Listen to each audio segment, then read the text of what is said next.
شهر رمضان الذي أنزل فيه القرآن.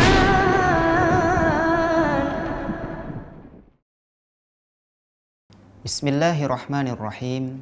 Assalamualaikum warahmatullahi wabarakatuh. Alhamdulillah, segala puji hanyalah milik Allah subhanahu wa ta'ala. Wassalatu wassalamu ala rasulillah. Salawat dan salam semoga senantiasa tercurahkan kepada Nabi kita, Nabi Muhammad sallallahu alaihi wasallam. Kaum muslimin yang dirahmati oleh Allah subhanahu wa ta'ala. Di hari yang ke-21 ini, marilah kita melihat kembali pada diri kita. Apakah kita sudah menggunakan waktu-waktu mustajab kita untuk berdoa kepada Allah subhanahu wa ta'ala? Mengapa demikian? Karena Allah subhanahu wa ta'ala memerintahkan kita untuk senantiasa berdoa hanya kepadanya. Sebagaimana firman Allah subhanahu wa ta'ala di dalam Al-Quran, surah Ghafir ayat 60. Allah subhanahu wa ta'ala berfirman, wa qala rabbukum ud'uni astajib lakum innal ladhina yastakbiruna an ibadati sayadkhuluna jahannama dakhirin. Allah subhanahu wa ta'ala berfirman, wa qala rabbukum ud'uni astajib lakum innal ladhina yastakbiruna an ibadati sayadkhuluna jahannama dakhirin.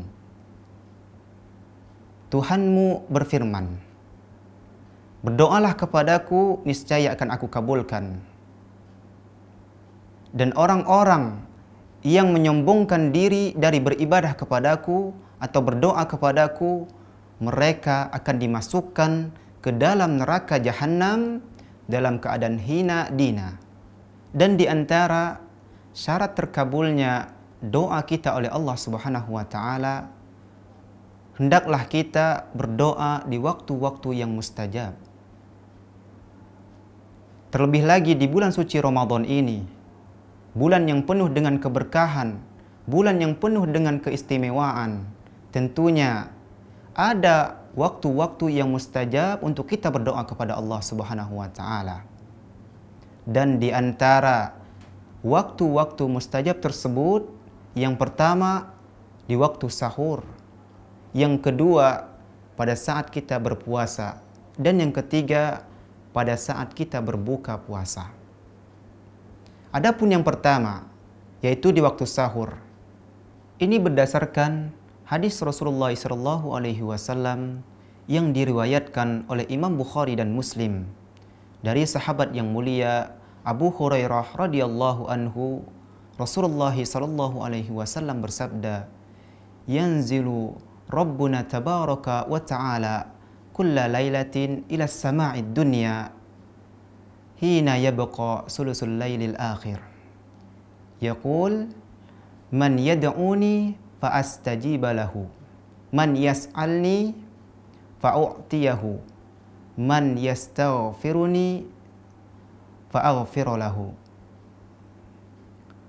Rabb kita tabaraka wa ta'ala turun ke langit dunia ketika tersisa sepertiga malam terakhir.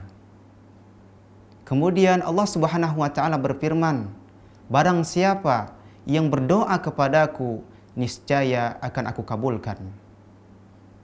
Barang siapa yang meminta kepadaku, niscaya akan aku beri. Dan barang siapa yang memohon ampunan kepadaku, niscaya akan aku ampuni. Ibnu Hajar menjelaskan tentang hadis ini di dalam kitab Fathul Bari. Beliau mengatakan, doa dan istighfar di waktu sahur mudah dikabulkan oleh Allah subhanahu wa ta'ala. Maka dari itu, hendaknya kita memperbanyak doa dan istighfar pada waktu sahur, agar kita mendapatkan apa yang kita inginkan. Kaum muslimin yang dirahmati oleh Allah subhanahu wa ta'ala, Adapun waktu yang kedua dan yang ketiga untuk kita berdoa kepada Allah Subhanahu wa taala di bulan suci Ramadan tergabung di dalam hadis Rasulullah sallallahu alaihi wasallam, yaitu ketika kita berpuasa dan berbuka. Ini berdasarkan hadis Rasulullah sallallahu alaihi wasallam yang diriwayatkan oleh Imam Ahmad dari sahabat yang mulia Abu Hurairah radhiyallahu anhu. Rasulullah sallallahu alaihi wasallam bersabda, "Salasatun la turaddu da'watuhum as-shaimu hatta yuftira wal imamul adil wa da'watul madlum." Ada 3 orang yang doanya tidak tertolak oleh Allah Subhanahu wa taala. Yang pertama, doa orang yang berpuasa sampai ia berbuka. Yang kedua, doa pemimpin yang adil. Dan yang ketiga, doa orang yang dizalimi. Yang perlu kita garis bawahi di sini yaitu doa orang yang berpuasa sampai ia berbuka.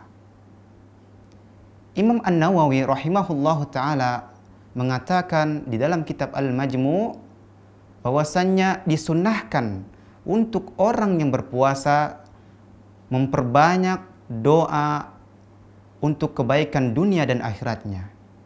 Dan juga boleh ia berdoa untuk hajat yang ia inginkan. Akan tetapi jangan lupa untuk mendoakan kaum muslimin secara umum. Maka dari itu, kaum muslimin yang dirahmati oleh Allah Subhanahu wa taala, sudah sepatutnya bagi kita untuk senantiasa berdoa kepada Allah Subhanahu wa taala dan memohon pertolongan hanya kepadanya. Memohon kekuatan, kesehatan, dan keistiqomahan untuk senantiasa beribadah hanya kepada Allah Subhanahu wa taala. Semoga yang sedikit ini bisa bermanfaat untuk kita semua, dan semoga amal ibadah kita diterima oleh Allah Subhanahu wa taala, dan semoga wabah yang sedang melanda negeri yang kita cintai ini segera diangkat oleh Allah Subhanahu wa taala. Aqulu qouli hadza wastaghfirullahu li wa lakum. Subhanakallahumma wa bihamdika asyhadu an la ilaha illa anta astaghfiruka wa atubu ilaik. Assalamualaikum warahmatullahi wabarakatuh.